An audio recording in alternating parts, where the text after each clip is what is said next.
Cap sur Deauville, à présent, où se tenait hier une réunion cruciale, celle qui chaque année réunit le monde du cinéma, le congrès des éditeurs de films, une grande présentation de bandes-annonces et d'extraits de longs métrages qui vont sortir dans les prochains mois. Bonjour Mathieu Charrier. Bonjour à tous. Vous êtes sur place à Deauville, vous êtes l'un des rares journalistes à avoir eu le droit de suivre ce congrès. Ça fait des années que vous vous y rendez. On imagine que c'était une année très particulière. Eh bien écoutez, déjà plus d'un siège sur deux du centre des congrès de Deauville était vide. Habituellement, c'est plein à craquer. Ensuite, on a vu cette année 265 bandes annonces. C'était une centaine de plus l'année dernière. Et c'est très révélateur du fait que moins de films sortent et vont sortir en salle.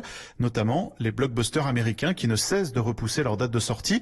Ce qui inquiète Marie-Madeleine et Guy, ils tiennent des cinémas au Puy-en-Velay et à Douvres-la-Délivrande. On y croit, on espère que ça va repartir. C'est dur. On espère que James Bond sera bien maintenu au 11 novembre. Il manque des films un petit peu d'action. Et d'ailleurs, juste avant le début du congrès, on a appris que West Side Story version Spielberg était repoussé d'1 an, Black Widow en mai et Meurtre sur le Nil de Disney à fin décembre. Disney qui cette année n'est même pas venu au congrès.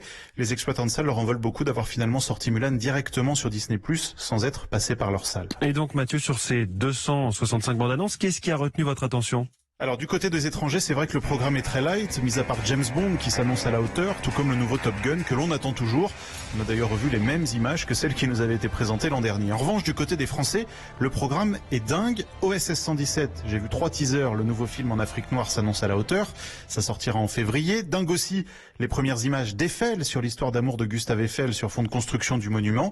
Très séduisant aussi le nouveau film d'Albert Dupontel ou le discours adapté du roman à succès de Fab Caro. Et puis à Noël, place au Tuche numéro 4 qui se déroule justement pendant les fêtes de Noël.